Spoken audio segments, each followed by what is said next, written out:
Hey YouTubers, Grimmy Dragon here, and it's review time once again. And we're actually going to be doing a GI Joe review. Because why not? I have one handy, let's take a look.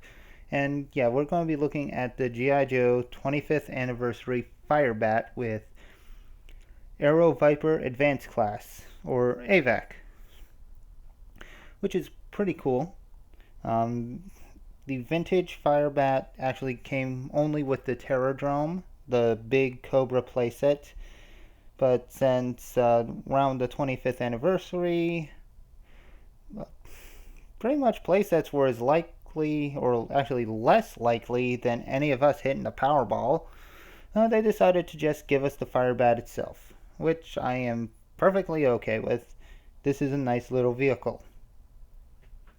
Now, we'll start off with a look at the AVAC, because it's a very simple figure.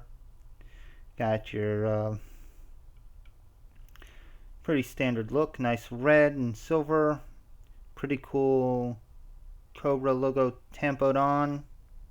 Unfortunately, the head does not have a removable helmet. It's all just one sculpted piece. I would have liked a helmet with a regular head in there, just for the sake of it, you know. But anyway, articulation wise, you got a ball jointed head, lots of wiggle waggle movement all around, pretty good stuff. You got universal shoulders, elbow bend, almost 90, not quite.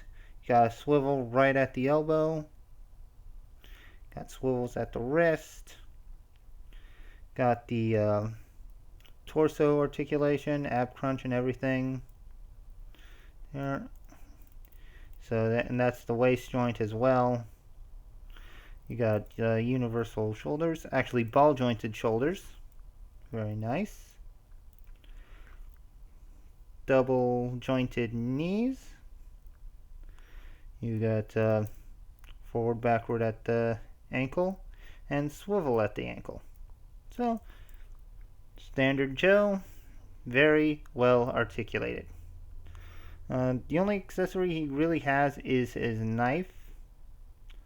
I can't remember if this guy came with a gun, but I don't have it anymore, so all he's got is the knife. So yeah, and it holsters right on his legs, so that's pretty cool. And that'll about do it for the AVAC. Provided I can get his foot pegged into his stand. Yeah, I missed the days when action figures came with stands. Joe was always good about doing that.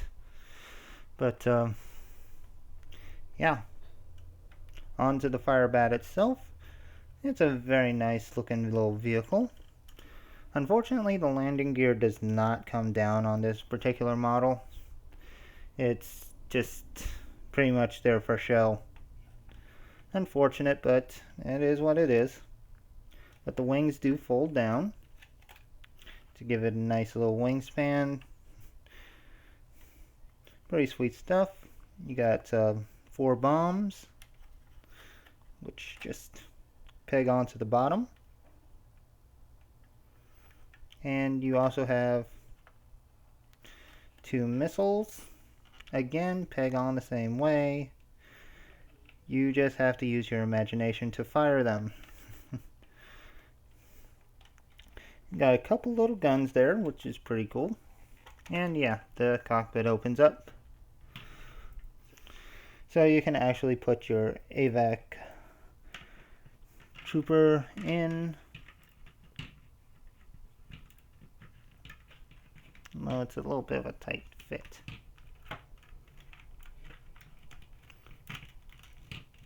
But once he gets in there, he's very snug.